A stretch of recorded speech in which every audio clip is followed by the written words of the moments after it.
Assalamualaikum warahmatullahi wabarakatuh. Selamat datang di Learning SMKN 1 Kababoyo. Pada kesempatan kali ini kita akan belajar mapel administrasi infrastruktur jaringan untuk kelas 11 TKJ. Dan materi yang akan kita bahas kali ini adalah routing. Routing terjadi pada sebuah perangkat yang namanya adalah router. Merek router di sini ada banyak.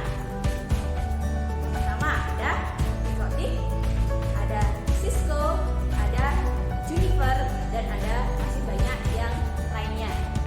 Dan yang akan kita pelajari nanti depan itu adalah yang Exotic.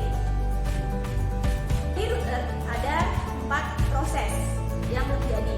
Yang pertama adalah routing itu sendiri, yang kedua adalah switching, yang ketiga adalah filtering, dan yang keempat adalah forwarding. Tapi yang akan kita bahas kali ini adalah routing. Routing ada sebuah proses pengiriman data yang mana dilakukan dengan cara memforward data dari jaringan yang satu ke jaringan yang lain. Inti dari routing sendiri itu adalah pemilihan rute tercepat agar data terkirim ke tujuannya.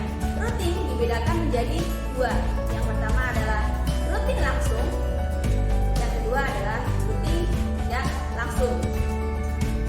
Routing langsung adalah sebuah proses yang mana pada pengiriman datanya dia tidak ada perantara di antara mereka. Contoh, sebuah paket akan dikirim dari Jakarta ke Surabaya. Paket itu hanya diantarkan dengan satu mobil box, dan dia di tengah perjalanan dia tidak ada transit lagi. Jadi untuk pengiriman paket tadi dari Jakarta langsung ke Surabaya. Dan routing langsung ini biasa terjadi pada jaringan LAN. Kemudian yang kedua adalah routing tidak langsung. Routing tidak langsung terjadi pada jaringan WAN, yang mana pada waktu ada sebuah paket yang akan dikirim dari Jakarta ke Surabaya, paket itu nanti akan ada pengecekan lagi di Semarang, kemudian ada pengecekan lagi di Lamongan, baru sampailah ke Surabaya. Jadi di sini ada 2 kali transit. Jadi routing tidak langsung itu adalah dia melalui media perantara lain. Routing protokol dibedakan menjadi 2. Routing protokol itu adalah sebuah cara yang digunakan untuk melakukan routing itu sendiri. Dan routing protokol dibedakan menjadi 2. Yang pertama adalah static routing, yang kedua adalah dynamic routing. Static routing adalah sebuah proses pencarian rute dengan manual. Kita masukkan sendiri. Jadi di sini administrator harus paham benar tentang topologi yang dibangunnya. Yang kedua adalah dynamic routing. Dynamic routing adalah sebuah proses pencarian rute terbaik dengan otomatis dari sistem itu sendiri. Dynamic routing sendiri dibagi menjadi 3 protokol. Yang pertama adalah distance vector, yang kedua adalah link state, yang ketiga adalah hybrid. Dan pada kesempatan kali ini kita akan belajar tentang static routing. Dalam kita mempelajari static routing, yang harus kita pahami di sini adalah IP address, net mask, dan gateway. IP address berarti setiap host atau setiap interface pasti dia harus ada IP address-nya. Kemudian yang kedua adalah net mask, adalah identitas dari sebuah jaringannya. Yang ketiga adalah gateway. Gateway itu adalah pintu masuk dari sebuah data. Bagaimana penerapan untuk static routing dan konfigurasinya? Silahkan simak materinya.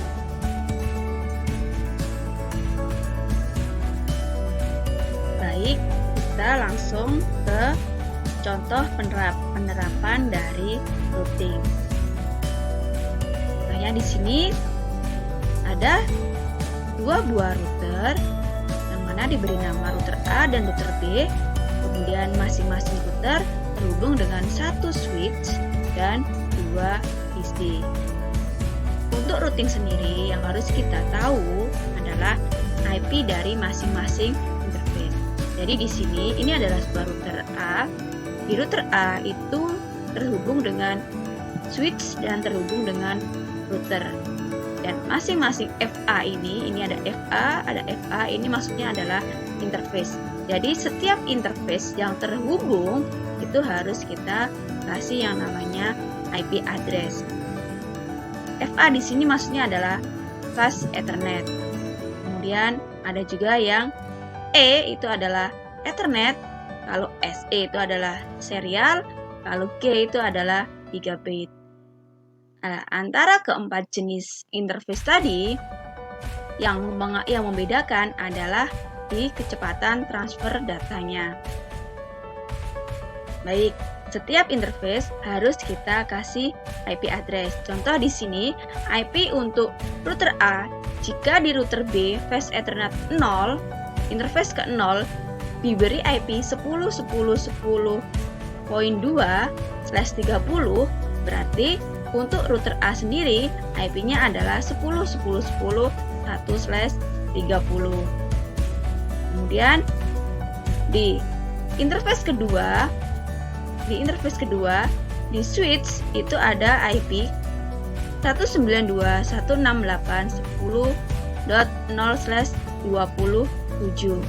Berarti di sini untuk IP PC ini harusnya adalah, terserah kalian, bisa 192 atau 68, 10, 1 boleh, 2 boleh, yang penting dia masih masuk ke NetMask 27/27.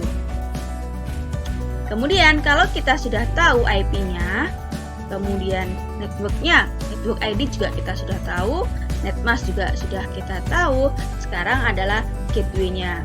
Gateway itu adalah gerbang masuknya sebuah data. Kira-kira pada waktu di sini gateway-nya yang mana? PC. Gateway-nya adalah yang di sini. Jika PC 2 mau mengirimkan paket ke PC 3, dia tidak langsung ke PC 3, tapi dia harus melalui perantara ini. Dan gateway untuk PC-nya ini adalah yang Fast Ethernet ini.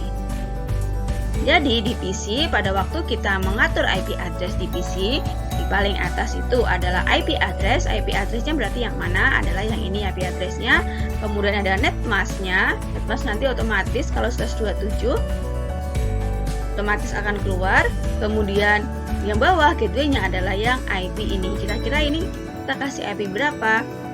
Suka-suka kalian. Yang penting adalah satu network ID sama 10.0/27.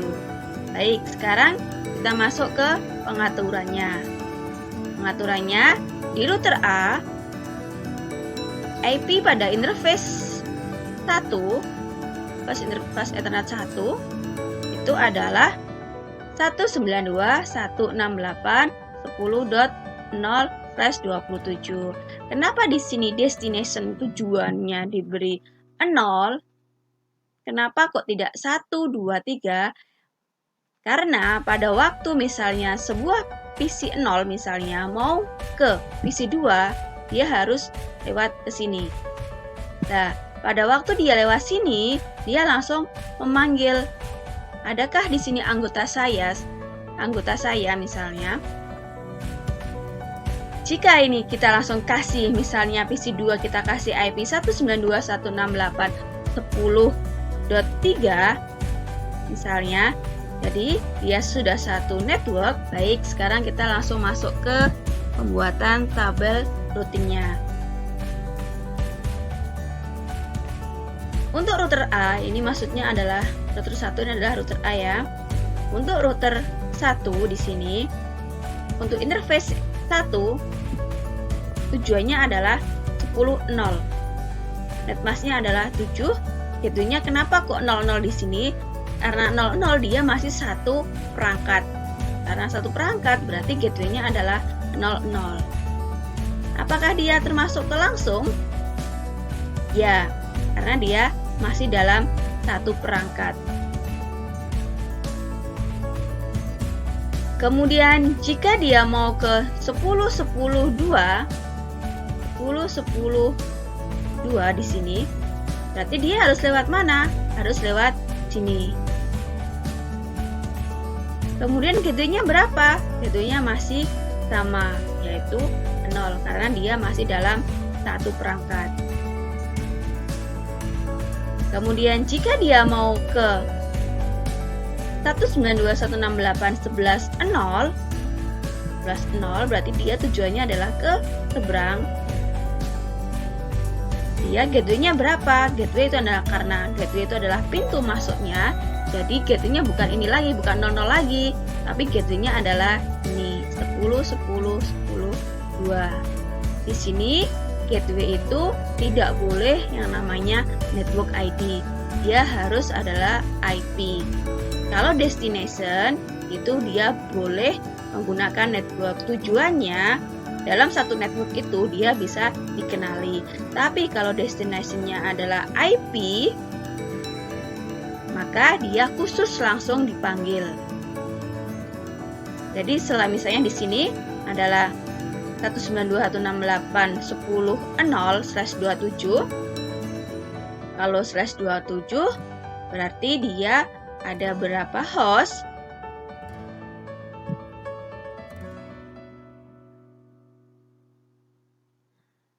Kalau /27 berarti dia ada 32 host di sini.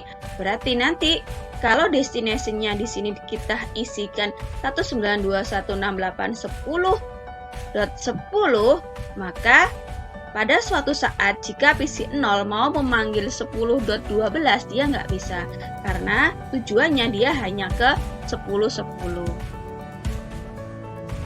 Itu. Kemudian kita tentukan apakah dia routing langsung atau dia routing tidak langsung. Di sini untuk yang routing tidak langsung dia berada pada ketiga, tabel yang ketiga yaitu ke 11.0.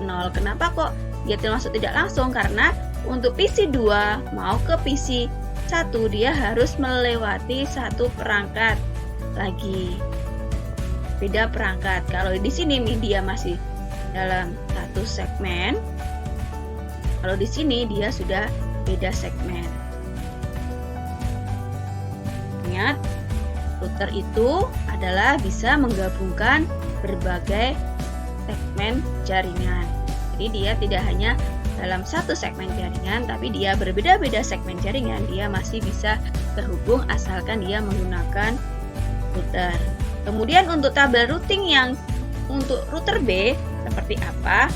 Ini adalah tabel routing untuk router B atau router 2. Sama, jika router mau ke kliennya secara langsung ini, berarti dia gateway-nya adalah 0, dia termasuk langsung. Kemudian jika router mau ke 10.10 di sini, dia juga langsung. Kemudian jika mau ke 192.168.10.0, berarti misalnya PC 0 ini mau ke PC 2, berarti dia tidak langsung. Untuk routing sendiri, dia kedua-duanya, router ini, router A sama router B, harus melakukan konfigurasi. Jika salah satu dia tidak melakukan konfigurasi, tidak menyantumkan tabel ini, maka dia tidak akan bisa berjalan routingnya. Contoh lagi, sini ada 3 buah router. Ini ada 3 buah router, yang mana masing-masing router dia terhubung dengan satu PC. Bagaimanakah tabel routingnya? Tabel routing untuk router 1.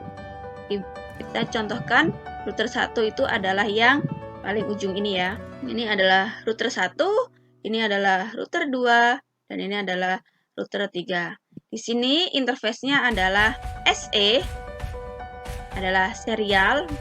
Untuk yang terhubung dengan router, interface yang terhubung dengan router, dia menggunakan NIC jenisnya adalah serial. Kemudian yang terhubung dengan PC, dia menggunakan jenis yang fast Ethernet. Di sini sudah ditentukan IP-nya. Masing-masing router sudah ditentukan. Kemudian ke PC juga sudah ditentukan. Sekarang kita akan membuat tabel routingnya. Di router 1, jika router 1 mau ke 192.1.1 di sini, maksudnya router 1 ini adalah IP-nya 11, kemudian PC 0 IP-nya adalah 112. Kenapa kok di sini destination-nya kita buat network ID, di sini /24 dan IP-nya 1, berarti network ID-nya adalah 10. Kenapa kok kita buat di sini adalah network ID? Biar nanti pada waktu ada PC yang lain mau manggil 11 dan 12 itu dia langsung bisa. Jadi nanti kita nggak double. Kalau kita sudah memasukkan network ID-nya, berarti kita tidak usah memasukkan IP-nya secara langsung. Network ID itu sudah mewakilinya. Jika mau ke 11, berarti gateway-nya berapa? Gateway-nya adalah 0, karena dia adalah langsung. Jika dia termasuk routing langsung, berarti semua gateway-nya adalah 0. Jika tidak langsung, di tangan kedua, maka dia harus ada gateway-nya dari device yang langsung terhubung tadi. Di sini untuk router 1 A192.1.1, router 1 mau ke 11. Dia masih dalam satu jaringan di sini, makanya gateway-nya adalah 0. Netmask-nya berapa? Netmask-nya adalah di sini sudah ada, yaitu /24. Bolehkah nanti diisikan 255.255.255.0? Boleh, suka-suka kalian. Kemudian jika router A mau ke 110.10.0 berarti di sini ya. Berapakah gateway-nya? Gateway-nya juga 0. Karena apa? Dia masih dalam satu perangkat yang sama. Keduanya masih terhubung dengan perangkat itu sendiri. Kemudian jika dia mau ke 200 berarti dia yang di sini. Berapa gateway-nya? Gateway-nya berarti adalah yang ini, gerbangnya. Gateway-nya berarti adalah 110.10.2 IP dari interface ini. Kemudian jika dia mau ke 192.1.2 berarti dia yang ke bawah ini. 12. Berapa gateway-nya? Sama, gateway-nya adalah yang terhubung ini. Ini adalah gateway untuk di router 1. Kemudian jika dia mau ke router 3, mau ke 13, berarti gateway-nya adalah sama juga yang ini. Kenapa kok pada waktu mau ke 13 gateway-nya bukan ini? Gateway-nya bukan pada router 3 karena apa? Karena dia tidak terhubung secara langsung. Tidak bisa jadi. Jadi pada waktu PC 0 mau mengirimkan data ke PC 2, dia harus melewati siapa? Yang pertama, PC 0 berarti harus ke interface-nya pas Ethernet 01.